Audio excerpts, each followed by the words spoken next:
What is up, everybody? Welcome to the Restoration Rundown Podcast, the podcast that's dedicated to you, the restoration and cleaning business owner. My name is Ben. I am your host, and I'm the CEO of Ironclad Restoration Marketing, where I help restoration and cleaning business owners get more sales just by getting their internet marketing right. Speaking of sales, we talk a lot about digital marketing, right? How are we going to drive the most leads to your business through all the different digital channels? And we talk about this quite extensively, but there's another part of this that a lot of people miss. And that's just the boots on the ground, regular old sales, pushing your business out there, growing your brand and building relationships with people. Today's guests, now we have two, we've had them on before. Great guys. I love talking to them. They have a business out in the Pacific Northwest called Floodlight Group Consulting. They help restoration business owners with everything related to their business, but specifically these guys are leadership gurus. We talked last time we had them on the podcast a lot about their background and leadership and how important it is to have the proper leadership in place in your business. But today we're going to talk a little bit about sales, and then we're going to dive into some more leadership things that they've been working on and get to know them a little bit better. So I want you guys to help me welcome Chris and Brandon from the Floodlight Group. What's up, guys? Hey, buddy. Hey, how's it going? It's going good. It's going good. You know, it's funny. I was texting Brandon, like, I love your little video intro, but it gave me butterflies. I felt like I was standing on the side in an auditorium. I was getting ready to go up on stage. I started to feel the butterflies hit. I'm like, oh man, we're going on TV or something here. This is cool. You are on TV. You're literally going to be in front of tens of people, you guys. I don't know how you're not shaking your whole entire computer monitor right now with the jitters like I am. But yeah, no, thank you. I appreciate that. It's, you know, I've got a lot of good people out there doing podcasts like you guys, your Head, Hearts and Boots podcast that I'm sure everybody's heard of by this point. So you guys are putting a lot of great things out there, and that's why we want to bring you on. We want to try to siphon off some of the people that pay attention to you and let our audience get to know you guys a little bit better. And you guys are really cool. We had you on. It's been a few months. Nowadays, these years are like months and like days and minutes. It just time is flying by, as I'm sure you guys know. So what's new? Before we get into everything that we wanted to talk about, why don't you guys both introduce yourselves? Give me a little bit about your background. We'll just touch on the cliff notes of it, just in case, so we can make sure everybody is familiar with you guys. Sure. Yeah. Go ahead, Brandon. Oh, okay. All right. Well, just briefly, my kind of background leading up to getting exposed to our industry was all military and construction. So I spent about 8 years in the infantry in the Army. And then, that's where kind of the backbone of my leadership development really started. And it's where it was practicing ground for me as a young man. That's really where I got exposed to being responsible for people in real live environments and very dangerous environments at times. Yeah. Did work with different types of construction industries, and then finally got exposed to our industry in 2010, and I haven't looked back. It's just been a real powerful industry to be a part of. I've loved the journey. I've grown up on the operations side, so I'm really keyed in on operational systems, process, leadership development.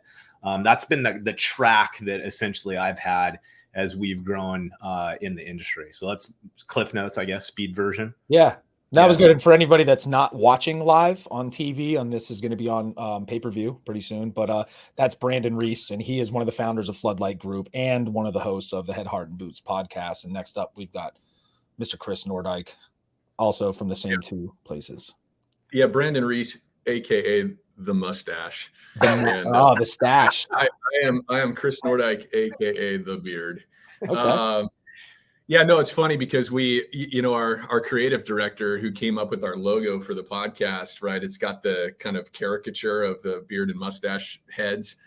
And I used to be one of those guys that every 6 or 12 months I'd shave everything off. I'd kind of change it up. And it's like, well, now it's on the left. So I do the same thing, man. I do the same exact thing. I'll have a rowdy beard, and it'll go into a mustache for a little while, and then it's gone, and then the beard's back. I'm never consistent with my look. I guess. Dude, you can get like the whole Nordic Viking feel. I feel like, bro. You can really pull that together, man. You know something? I haven't cut my hair. Speaking of which, in look at that 3.5 years. Oh, dude! So a couple months ago, man. I had, and I've never had hair. I've had a shaved head my whole life. So everybody looking, I got a surprise for everybody that was been watching this that thinks I'm just straight lace, but I got long hair. I'm a wild guy. You know what I mean? Oh, I caught some glimpses of that in some of your content. I was like, Okay, good. That guy's got a mane. Oh yeah. It's hiding out. Yeah. Yeah. So, all right. Yeah. Chris Nordyke. So I'm the sales kind of guy of Floodlight. There's a lot of other things I'm passionate about, but I kind of anchor the sales side of the business for us. And my very first sales experience, I didn't grow up like as an entrepreneur, those classic lemonade stand. I did have a lawn mowing business but it wasn't like, but I never had a guide around me. My dad was a school teacher, mom was a nurse, had a really great upbringing, but I didn't have like a entrepreneur figure in my life. So I was just mowing lawns to make cash, but my first sales gig was Cutco Cutlery, the Cutco knives gig. In fact, some people listening may have done that in college. Well, I did that thing and I did pretty well with it. I ended up becoming a branch manager with them when I was 19. Okay. I moved to Los Angeles. I opened up a sales office there, recruited sales reps, trained them how to cut rope and cut a penny with the super shears. Anyway, that kicked off my sales career, and it turned me on to, holy cow, you can get paid to talk. Like, this is crazy, and of course, one thing led to another, and I've owned small businesses, and then prior to coming in the restoration industry, I was in the insurance biz. So I was a State Farm agent, owned my own agency for several years. I had a team of people working for me, and I loved the insurance business. But what I didn't love was that I was held at arm's length when it came to claims. Yeah. You know what I mean? Like, agents are not supposed to meddle in claims. And I was chomping at the bit to deliver on the promise. I felt really passionate about when my clients would have a homeowner's loss or they had an injury car accident or something. I wanted to be there for them and be that hero guy. I think ultimately, I'm sure there's ego all inside there. And so then I came over to the restoration industry. I was behind Brandon a few years. But that's what I brought into the industry. Is I really find it satisfying the whole customer experience chain, right? From the sales conversations, that role of advising clients. I love that advisor seat, Yeah. And then curating this customer experience on the back end. So I'm making all these promises as a sales guy. When I got into the restoration biz, I was able to have a role in what kind of experience are we creating for these clients on the back end during these claim scenarios, And so I just took to it like a duck in water. And Brandon and I, we took to each other. I think we've got some complementary personalities, and henceforth, here's Floodlight. So yeah, that's awesome, man. It's really cool to hear that background, the Cutco stuff. So I had something similar. Remember those old magazines you used to be able to go around and sell stuff, and you'd collect points? Yeah, dude. Hotchkies. I did that a long time. Actually, I got my first NFL jersey from one of those magazines. It was a Jerry Rice, San Francisco 49ers jersey. And I worked my tail off in Myrtle Beach, South Carolina. I was way too young to be knocking on random people's doors. I don't think that would fly. I think my parents would have probably got locked up and I would have been taken away for 8 or 9 knocking on doors and selling things, but I did it. And I think that was my first step into entrepreneurship, and which is, again, why I wanted to bring you guys on today, because a big part of it is, sales. And Chris, your background sales, Brandon, all your background with the military and your operations, it all ties right in together really well, which is why you guys fit so perfectly together, and which is why I want to have you guys on so much. And a lot of it is that mentality. But a lot of things that I notice, and I'm sure you guys, see the same thing on your end when we're dealing with restoration contractors or cleaning companies or any company, even with our old generalist agency where we did marketing for anybody. There's a lot of mistakes that are made from the sales side right off the bat. From a branding perspective, people miss the buck on their logo. They kind of stick their head in the sand and just kind of check some boxes. But on a sales-based side, there's a lot of missteps that are taken. And one of the biggest things that had me reach out to you guys to have you come on is CNR Magazine sent me a link to an article you wrote about a year ago, Chris, called Solutions-Based Selling. And I thought it was awesome because you did talk about your Cutco experience and a little experience in the industry. But the thing that stuck out to me the most is something I see a huge, we see it the same. I'm guilty of it. I've had entrepreneur-wise, man, I've cut lawns. I used to pick fruit and set it up on the side of the road. My dad would be hiding in the woods, making sure nobody kidnapped me. I mean, I was always trying something. Which led me down. So entrepreneurs are wired a little bit differently. And, one of the things that we struggle with is the sales part, right? We feel so passionately about our business and our service and what we bring to the table, and that we have this hubris about us that we feel like we are the best thing since sliced bread, especially in this industry. And a lot of mistakes I made thinking back, on it, was taking that approach, the not a solutions based, but creating problems and over talking and overstepping and trying to just, what you mentioned in the article is just, that bag of swag and just trying to make them remember me, so I wanted you to talk a little bit about the article, because you are up for an award with CNR. If anybody's familiar with CNR, the Golden Quill Award. And funny thing is, Chris actually writes all his articles with a golden quill, and somehow it translates. That's right. Wait, hold on. Let me find the golden quill here. Yeah. Don't show it to anybody yet. That's going to be a secret episode. We'll sign up for our email list, and we'll send you a picture of the golden quill. But guys, can you? I know I want both you I want both your inputs on this, because you guys both kind of tag team these companies. And you're dealing with this, but I want you to talk about this article a little bit. Give me a little bit more of the background and how that came about. And then let's talk about some problems that you see that this solution-based sales process is just the best way to handle things to help mitigate some missteps that we all have taken as entrepreneurs. Well, yeah, definitely. And I really want to pull Brandon in this conversation too. What's interesting with the work we do now over the last 2 years is I've been able to watch, I've watched Brandon, who's got this deep operational background, become a very adept salesperson. It's been fun. I mean, we hang out, we spend an inordinate amount of time together, as you might imagine, a borderline more than our own spouses lately. And so Brandon's like, he's become a lot more of a sales guy and really has a keen understanding of it. And likewise, I think I've started to, through osmosis, really develop a deeper understanding of the operational management side of the business as well.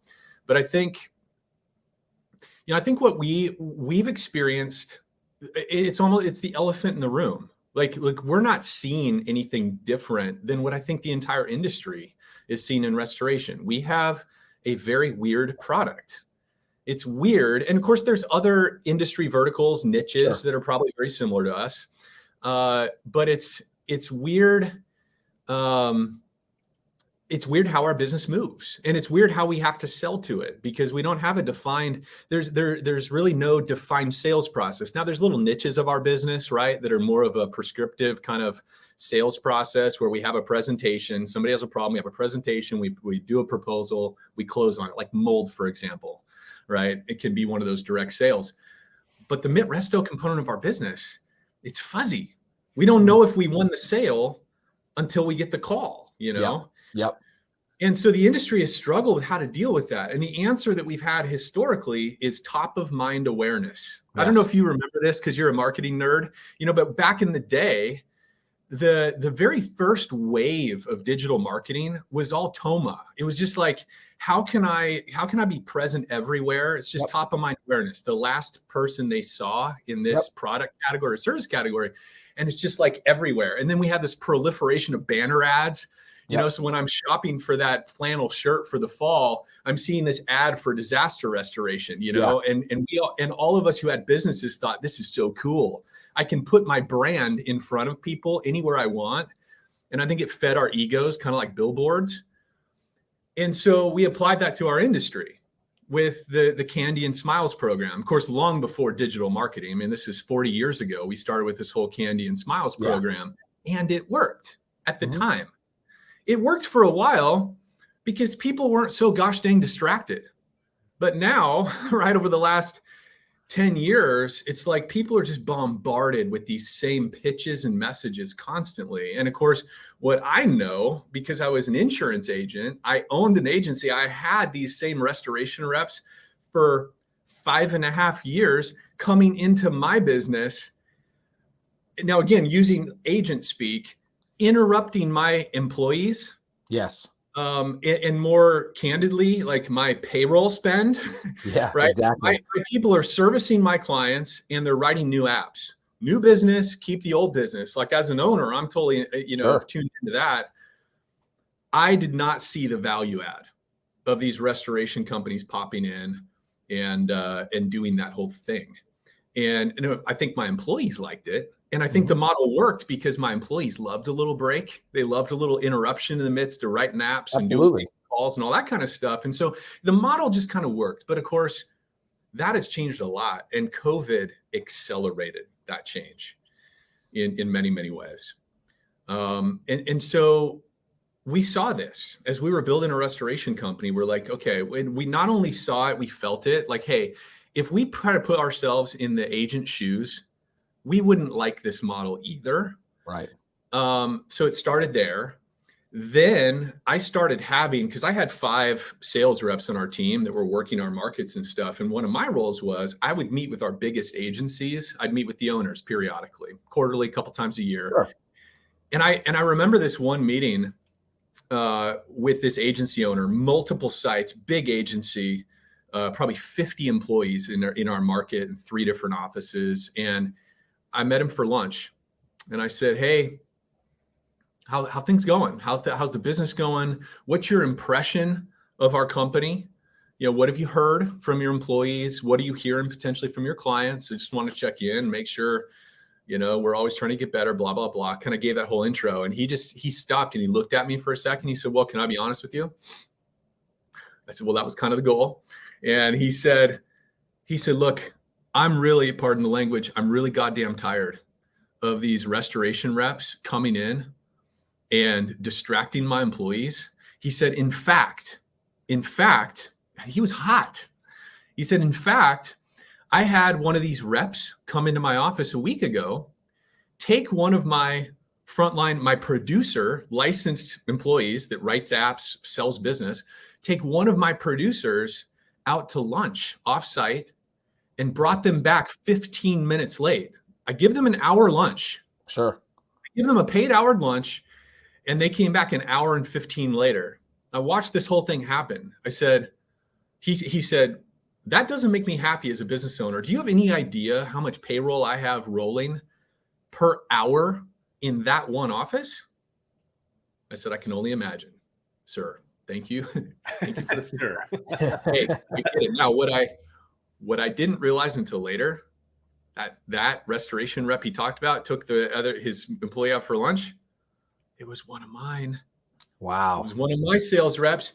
And it was a best intention, right? We were of still course, working yeah. on the model of let's build. And in fact, if I was honest, that was a representation of us trying to be more relational and more partner oriented, taking them out to lunch. And presumably, right, if that sales rep was kind of following our script at the time, they were asking some curious questions about, hey, how are things going at the agency? What are you hearing from people on They were doing a discovery conversation, likely. And yet we missed the forest through the trees, which is this whole interruption thing, interrupting our clients' businesses. We just weren't tuned into it fully. And so from that point on, I came back to the leadership team. I think Brandon and I had a subsequent conversation and we were like, we got to shift gears. Like, we certainly don't want agents and owners thinking about us in this way. This is a problem. And I would challenge the people watching this to feel that out. You're probably not going to hear that feedback from office managers and front desk, like front office staff and producers, because they like the breakup in the day. But talk to a few of your large agency owners, see what their perspective is. And some are probably cool with it, no doubt. Maybe I got a real abrasive, dude. That's okay. But I think it was a big learning experience for me because I've owned businesses. And when he said, look, do you know how much payroll I'm burning? I thought, actually, I kind of do, because I had 5. And for me, at my scale, when I had a State Farm agency, it was a lot. And I felt that same pain when I'd have rando salespeople walking through my door every 22 minutes, Yeah. So that's where that realization began. And then we just started to unpack for ourselves, how do we do this differently? We still have to have referral partners. I mean, at the time, I want to say our agent referral partners were generating close to $3 million of business for us. So what do you do? And it was a little bit scary because when we started to pull back on that route thing, that whole drop-in cycle, we had a lot of fear. how's this going to be, what's going to happen? Well, are we going to lose top of mind awareness? And now the last person in, the person that brought in the best chocolate is going to win? Or can we continue to win in a different way? And we ultimately went a different way, and probably more of a hybrid model, where we really changed the conversations we were having. We prioritize scheduling our visits, right? So we put some power back in the agency's hands instead of us just forcing our way in, which is ultimately what we do, what our industry does generally. And then we started to think about it in terms of, what does this mean for how we sell commercial businesses? What does this mean for even just how we sell ourselves and how we're branding and how we're talking about ourselves in networking events? And you know what I mean? And it just started to cause us to rethink everything, about the business, because when you start changing that, it starts to impact the conversations that your technicians are having with customers when they roll up on site, and so we can get more into like the actual model, but that was kind of the landscape for us where we started to change our thinking.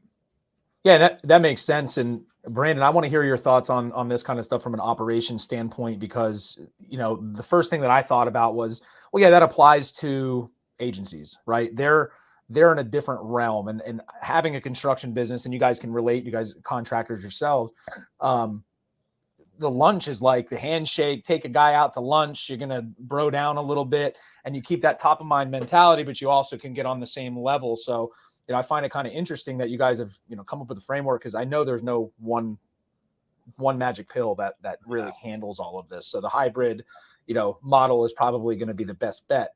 So from an operations standpoint, Brandon, how did you guys, really attack this? And I know we're going off a little bit from the article, but I really like what we're going here, because I think it's going to tie right back in nicely. But Brandon, how do you guys handle that from an operations standpoint when you kind of had that realization, like, all right, we're pissing people off now. Yeah. $3 million in work is a lot. You cannot risk that. Top of mind mentality is always going to be prevalent. That's what social media is for now. It's not a direct response. What we're doing, or what you guys are doing, actually, is you're selling. You're trying to sell beach clothing in the wintertime in a place that snows, right? In the summertime, it's probably a lot easier, but you need to maintain that, your fingers on the pulse at that point. So talk to me a little bit about how operations inside of the resto business, how that kind of worked out when you guys had that realization. I think the first place is, and part of this was an accident, because Chris and I's professional relationship was pretty integrated. So we didn't have as distinct of silos between operations and sales, but that was purely on the back of our friendship, our working relationship. Over time, we saw the value of it and began to invest in that and actually turn that into process, right? And became intentional.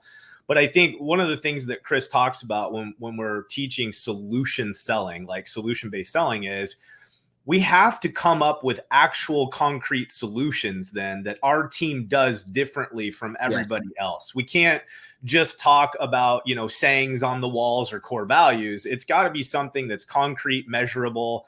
There's some kind of system or process in place that holds the team accountable to actually doing that thing. And so I think operationally there was two things that happened. One is it made us really think about what we're doing and how we do it, and can we actually deliver concrete solutions that are measurable.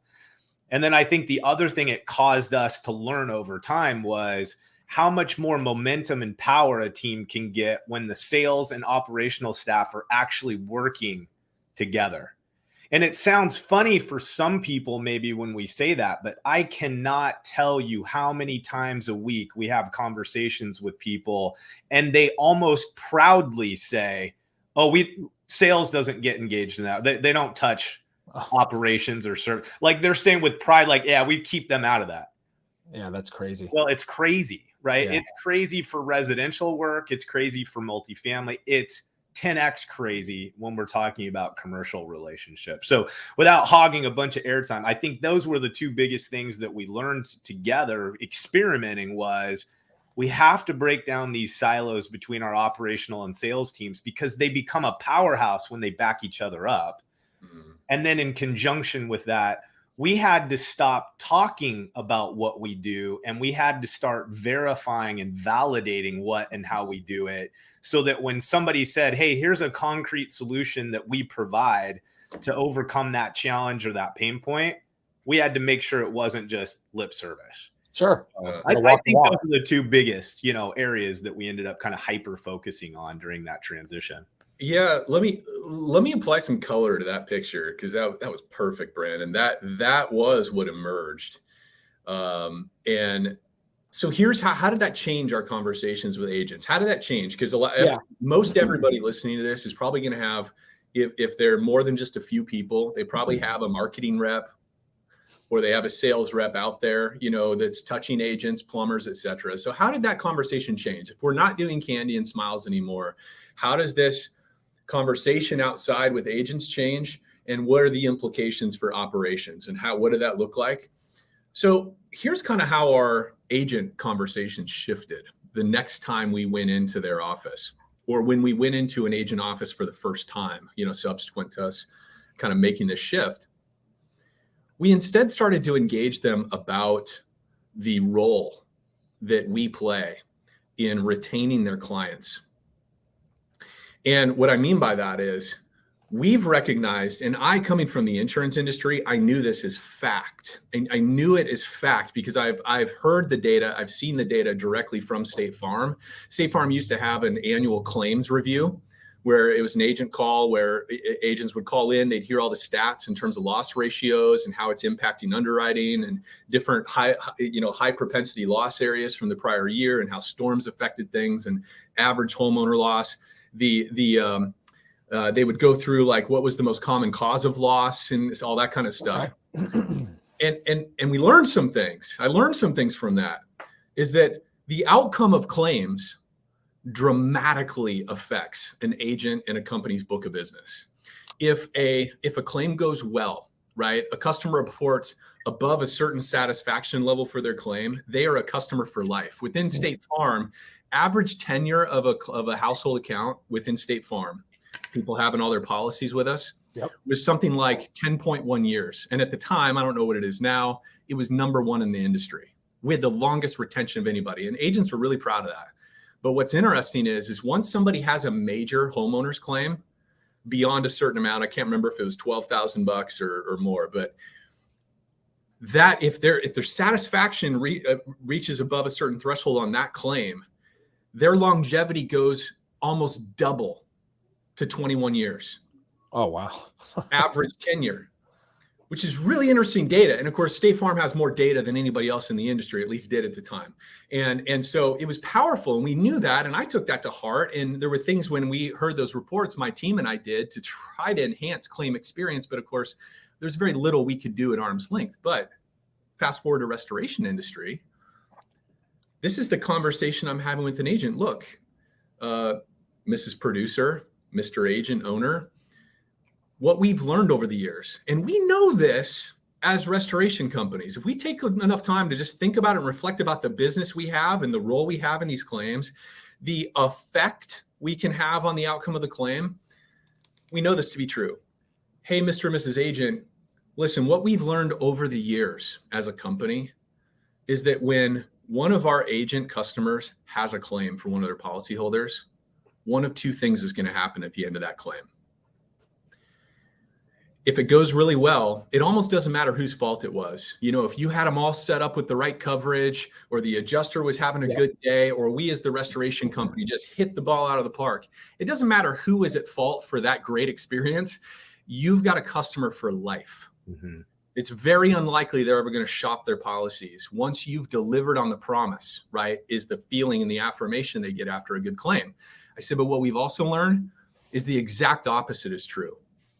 If we get to the end of a claim with one of your policyholders, regardless of whose fault it was, from the policyholder's perspective, it's all part of that Allstate or State Farm or Barker Earlings Insurance independent agency. It's all under the cloud of that, because that's who they think is their agent, and that you're the solution to all of it. And so if it goes wrong, you very likely will have a shopper at your next renewal with them. And then I add the final sentence. And I'm role playing for you. This was our sales reps conversation. This was the narrative that we started from. This was the route moving forward. And Mr. Agent, we as a company take that very seriously. So let's talk about how we can partner on these claims, right, to create the best outcome. And a big part of that's going to be communication. Yeah. Right? What level of communication are you and your team interested in from us? What kind of frequency of updates would you like to be included and copied on our communicate with the client? What is your desire? Because what we're trying to do is create a great claim outcome. Because if we do that, we've helped your business succeed. We've closed your back door, right? And then hopefully you guys are motivated to direct more people our way because you're confident in the kind of experience that we're going to give.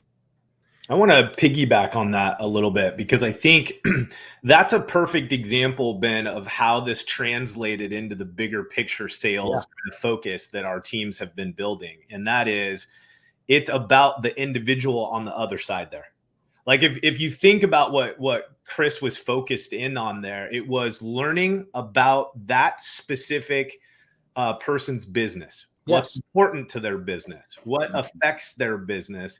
What's the value that our team's bringing that's specifically relevant to them versus, again, the top of mind. Here's all the swag. Here's all the shit, that we're, throwing at you. But it wasn't about our audience, and which seems like when we say it out loud, it almost sounds silly. But then that translated into the way that we approach commercial clients, multifamily clients. Like Chris often will beat this drum of, in order for us to be successful in selling, we have to be a student of the target markets we're going after.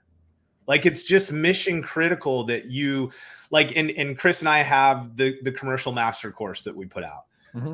There is a massive chunk of that literally is focused specifically on developing a better understanding of those target markets. And it's like, even when we do live events, there is part of me that gets a little imposter syndrome every time of, are people going to really care about this piece? But then if we're honest and stay true to why it's so critically important, it's the foundation. You can't sell to somebody if you don't know what their life looks like, right? Right. And so that example with agents translates into the commercial environment where it's just, okay, what do we need to learn so that we can shift our service delivery to marry up with what their needs are?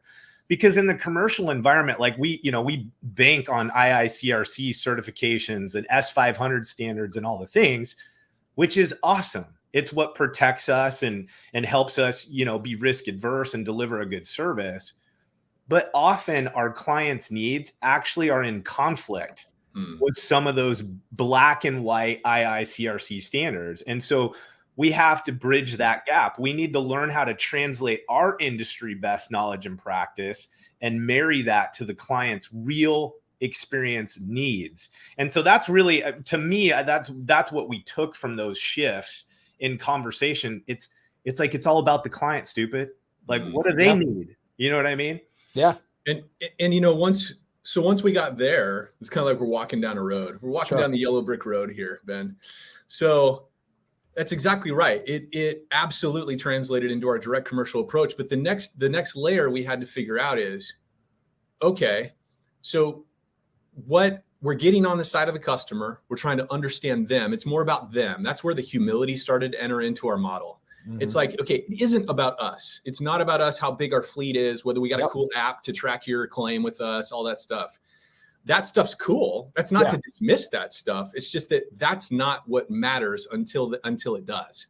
And for most of them, until they actually have a live claim, they don't care about any of the window dressing, So it's all about them. So how did we start to change the conversations into this solutions-based approach? Here's how that shift happened in the conversation. Then, so that's kind of the genesis conversation is, hey, what do we know about claims? And what do we know about the impact on your agency, right? And then subsequent conversations started to sound like this. Hey, listen, Mrs. Agent, Mr. Producer, you don't need to know any more about restoration from me. I mean, we can certainly do a CE luncheon for you. That's a value-added service we do. But they said, you probably don't need me telling you more about restoration in our business. What is your experience with restoration? What have you heard from your policyholders following claims? What complaints do you get? And what do you hear that people like when they're dealing with these restoration companies on their claims? See, what I noticed as I started experimenting with these conversations, because I kind of went out and I started dabbling in this myself. Uh-huh.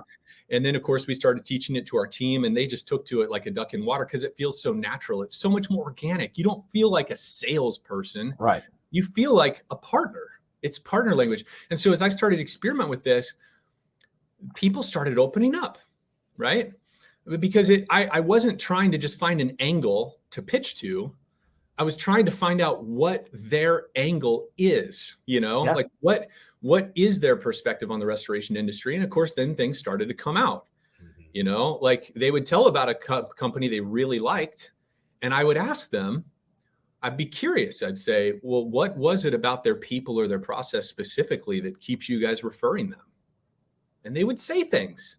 And sometimes what we'd find out is they just really loved the project manager that was assigned to their agency or to their clients. And there's something to be learned there, right? Just how valuable that relational connection is with the PM. Okay, there's a learning item. But then often too, what we find is it comes back to communication. Yeah. But then we quickly learned, everybody talks about communication, by the way. I mean, right, in service industry, like communication is our number one struggle. But there's aspects of communication. And what we found is it's important for us to know what they mean when they say the communication was terrible. Sure.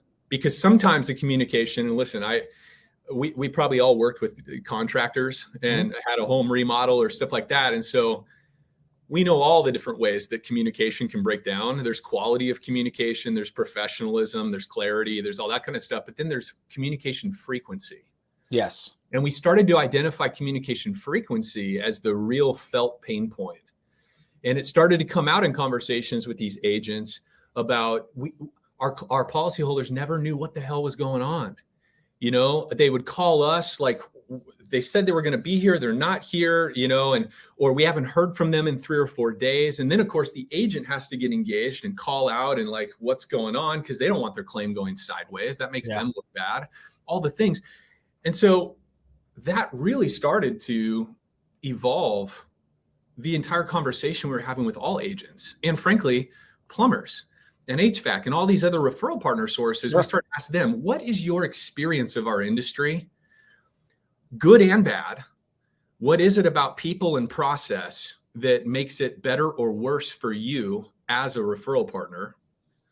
And then these things started to come up. And so one thing that Brandon came up with and his team, I'm sure it was a joint effort, but with this communication frequency issue that we had to implement started on our recon side, is 24-hour job updates.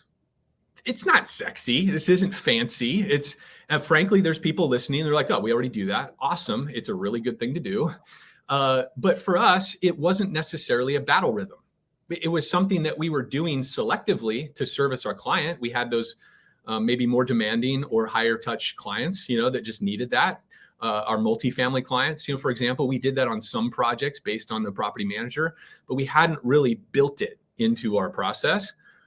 And so it's just as simple as having a Google email template and creating a process where every single day our PMs, they bookended their day by sending out this quick update to every single one of their active projects. And what we noticed almost immediately, of course, it took some time to get full adoption, but what we noticed almost immediately is that frequency of communication pain went away. Sure. What we also found out too is that in everybody who does recon on this listening, they'll know what we're talking about. It almost did away, or it dramatically reduced the number of projects we'd have where you'd get to the punch list and all of a sudden, like, oh, this shit comes out. Yeah. Like customers pissed, like it's a little thing. And then it turns into, well, you guys didn't do this either 5 weeks ago. And we asked for this and nobody ever wrote it down apparently. So where's our hot, cold hose bib on the back side of the garage for our dog? Yeah. That didn't get installed. What the hell's going on? And people was pissed. And what we learned is that we learned this idea of micro disappointments, right? There's these little irritations, and disappointments the customer feels that they feel embarrassed to bring up in the moment. It's like, well, it's not a big deal.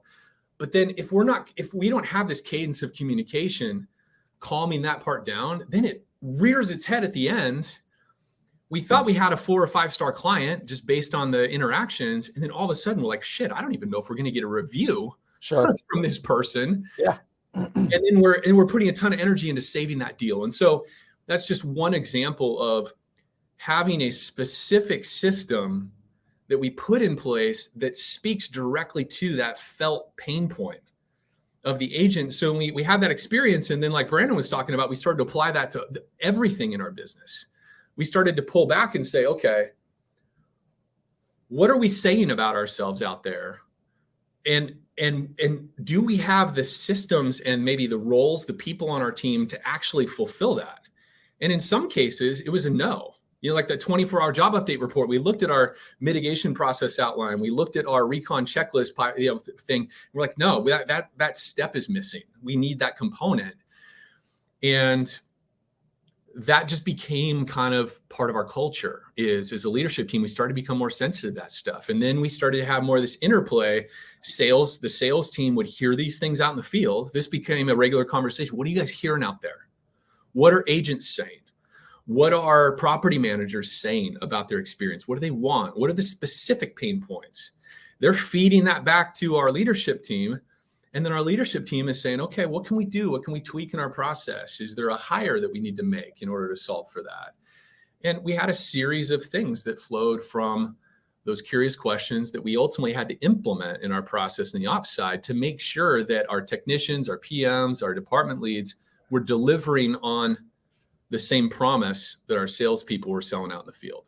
And it's ongoing iterations. Yeah. Right? Oh, yeah. You see this, like, it can also almost be a little intimidating to be open to hearing people's input on what you really need to do with your business, right? We all get that. I mean, Chris and I wrestle with that right now with Floodlight of we want to hear, and there's some anxiety around the fact that once you know, you can't ignore it anymore either. Yeah. Right? Yeah. So you got to look in the mirror. Yeah, you got to look in the mirror. So it's just battle patience and be comfortable with you will iterate over time, Yeah. I mean, that's a lot to unpack, but it really isn't, right? So, it's not. It's so cool because the whole time you guys were talking about this, all I'm doing is reverting back to something that we talk about in the digital marketing world is you got to understand who your avatar is. You got to understand who you are working with. And I'm in that boat, right? I need to understand the restoration industry. I need to understand the cleaning industry to find out what the pain points are when it comes to marketing. And one thing that we shifted is we'll just ask questions and you model your business off of where their pain points are, because you guys hit the nail on the head. Part of upcoming presentations that I do when I'm speaking at trade shows and stuff is a big part of it and has nothing to do with digital marketing. It's understanding who you are selling to. So you having the information on what the insurance carriers are going to be pisses them off, what they like, what the plumbers want, their experience with everything, and being able to translate that over to your teams to be able to provide a better service to back up your USP, your unique selling proposition. What makes you different? Why should they work with you? You're naturally integrating your business into the top of their mind all the time because not a lot of people ask questions. Most people are the candy and smiles model because that's just how contractors are bred. I come from a contracting background, a commercial, and that's kind of what you did. If you're a vendor, the vendors are showing up with some hats and saying, hey guys, let me take you to lunch. And now being an employee on that side, that was awesome. Being a foreman on a project, I love going to lunch. I love getting free hats. I've got so many hats. I probably need another house for the hats I have. But as an owner, I don't like going to lunch anymore unless I really have the time, because we don't have the time anymore. I talk about myself like a plate spinner in the circus. I can only do so much. There's a lot of days that being with what we have going on, we don't have enough time. But it boils down to really, if you're listening to this, no matter who you're going after, if you're going after commercial work, you're going after if you're a cleaning business and you're looking for a housewife or a house husband to go do some carpet cleaning, you have to understand who they are, understand their pain points, and then understand how to address that. And I can only speak from the terms of marketing wise, how to address it. And you usually put it on your website, get your testimonials crafted, and learn exactly what you can do to kind of mitigate those pain points for these people and show them how you can fix that for them. And you will get work, right? The top of mind mentality is going to stay there when it comes to that. So that's awesome. It's really cool to hear that you guys had that shift. That's big, because most people will say, yeah, I got to do that. And they're still back, they deal with the day to day. They don't really implement. And the other big part of this is it seems like you guys have woven this into your processes. And that's the big part about this, and what separates people that are successful from not, is you have people that take action and people that don't, right? Yeah. The other cool thing you mentioned is, I find it fit, and I guess it makes sense, but people that don't treat their entire company, every employee from office staff to the guys in the field, as salespeople. From a fundamental perspective, you're all representative of the brand, but then from a real perspective, you're all part of sales. Every step in the process of onboarding, offboarding, billing, everything lends to, because when a carrier or somebody that you're doing work for, they're not going to be mad at one person. They're mad at your company when you do something that pisses them off, right? So getting that stuff in order is probably a little bit important, I would think, to make sure that everybody understands that you are a salesperson. You are representing, like I tell my son, you're representing my family. You're representing our last name when you go to school or you go to Taekwondo. Make sure that you're being a leader and you're sticking up for things. And it really goes the same way for your business. So understanding who you're selling to is, God, we can't overstate that, right? I mean, it's very important. And you guys had to have that huge shift in business, which is great. Not everybody has the State Farm data, but a lot of this is common sense. I don't have that. I mean, it makes sense. Don't interrupt us. We don't need what you have right now. We get it. Thanks for the hat. Thanks for the pen. Big deal. I don't think I've ever looked at a pen and been like, I'm going to call this guy up when I'm ready for it. No, you really just have to understand how these people operate. And I think that, part of what drove me to, getting you guys back on this article, the solutions-based selling, asking the right questions, all boils down to understanding who you're selling to, right? Yeah, 100%. I think that's great. And that's part of, you guys obviously have some major training with Floodlight with that. I mean, that's something I'm sure you guys step in ground zero, and this is what we're going to get in order right now and develop those systems and processes. So are there, real quick, is there anything out there, like a quick actionable, besides like really getting to know, to dive down? Is there any kind of like a quick tip that we can get into that will, kind of close this out and kind of put a nice bow on this? Because I think that we could probably have 100 episodes on this kind of stuff, and I would love to. And everybody out there, if the gentleman will come back on, we are going to dive into this avatar and learning your custom avatar a little bit more, and maybe some actionable stuff. But you guys have anything else you want to add to the solutions-based sales thing before I plug your awesome article? Yeah, totally. No, thanks, dude. You are the friendliest promoter, man. Thank you. So I want to leave people with this thought, this word picture, because I found it incredibly useful, and it just kind of informs the way we sell and this whole solution selling topic. About 12 years ago, a sales mentor of mine, he was a technology entrepreneur, multiple startups, all the things, but he was a sales entrepreneur. And he was given a workshop, and I was sitting in on it, and he said this one thing. He said, guys and gals, there are only ever three things that we sell. There's aspirin, pain reliever. Mm-hmm. There's the vitamin, bigger, faster, stronger. And there's vaccines, right? If bad stuff happens, it won't be quite as bad if you buy this thing, right? Any of us, whether it's product or service sales, that's what we're selling. And he kind of did this long, pregnant, dramatic pause. He looked at everybody and he said, if you ever have the choice, always sell the pain reliever. Always sell the aspirin. And he went on to explain why. And the why that I want to offer people relative to commercial sales in our industry, because it's such a hot emergent topic. Everybody's trying to figure out how to sell direct to commercial entities, senior living, hotels, schools, all the things.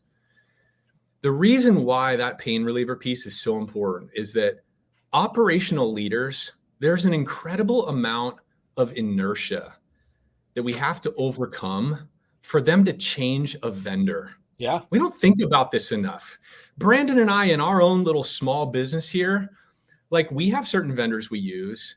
And for somebody to take our attention to switch out a vendor that we're not aware of a problem, like, I can't think of an example off the top of my head, but just think of all the vendors you have in place right now.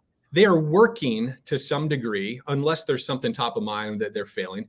But there's an incredible amount of inertia, because for me to go from what my day-to-day job tasking is and my business focus, what grows my business, to then swap a vendor out, there has to be something to make that worth it.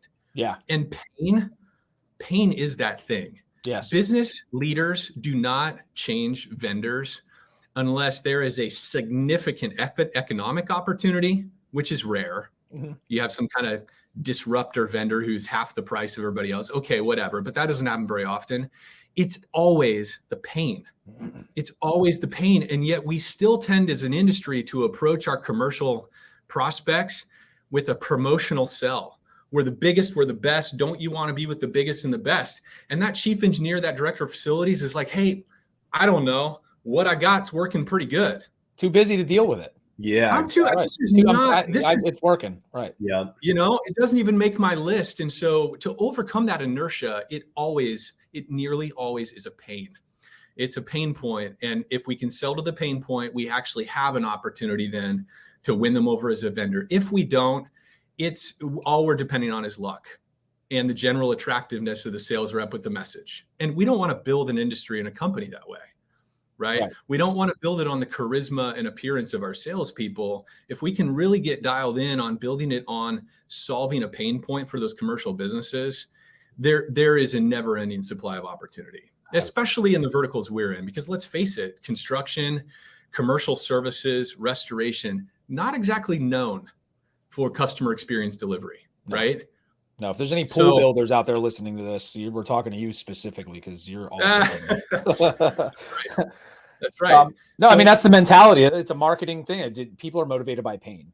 Mm-hmm. And it's psychology. It doesn't matter if it's business or it doesn't matter if it's you broke a bone. If you don't feel it, you don't care. You know, so I love that. And that was in the article too, the painkillers adage that you mentioned in there. And that's really cool. And if you're listening out there, you really take this stuff to heart because this is some deep rooted psychological information that just translates across the board to every little thing that you do in your life. And we're talking about business right now and restoration specifically. And it does. You have to understand who you're selling to and understand what their pain point is and address that pain point. 100%. We don't need any more hats. And Ben, it's fun. It makes your company better too, right? I mean, you're everything from operations to how you talk to people is going to get better. It is. You're solving your own pain. Yeah. Yeah, dude. It also, I think all of us that are in this industry, at least if we're honest, a little bit of it is we enjoy the hero role. Yeah. We like to help people. Sure. It feeds us. Like there's a lot of satisfaction in that. And this methodology in sales, it just fits perfectly because it's all about the customer and solving their issue. It feels really good. It feels really good. So if you want to be the superhero, you have to know what you're saving people from. Yeah, that's exactly right. Superman never just flew in and just emptied out a building full of people for no reason that were, maybe they wanted to be on fire. Who knows? You gotta. Maybe they're okay with that. Like the meme. This is fine. Well, gentlemen, listen. I thank you very much. And back to the article. Listen, Chris, you are up for the Golden Quill Award on CNR. If anybody's not familiar with CNR, come out of the cave. Go check them out. CNRmagazine.com. I'm going to throw up the ticker for the URL for the actual article. I implore you, if you've listened today and you got value out of this, read the article because it really will hammer this stuff home. I can't say enough about what you guys are doing with Floodlight and the Head, Hearts, and Boots podcast. You guys are really kicking some butt in the industry. Check it out, cnrmagazine.com/solutions-based-selling. Check out Chris and you guys got some new stuff going on at Floodlight. I'm going to let them check it out on their own on the website, floodlightgrp.com. Guys, thank you so much. I can't wait to have you back on and talk about how we can teach people how to get their operations a little bit better. We talk about getting your internet marketing right. Let's work on some operation stuff out there that we know a lot of the maybe smaller and even the huge guys are dealing with right now. And the name of the game is trying to just systematize everything, have processes that streamline the only finite resource that we deal with, which is our time. 100%. So guys, thanks for coming on. You guys, make sure you check them out. Floodlight Group, listen to the Head, Hearts, and Boots podcast. And we will talk to you guys soon. Thanks again, guys. Thanks brother. Man. You're so kind. Appreciate it.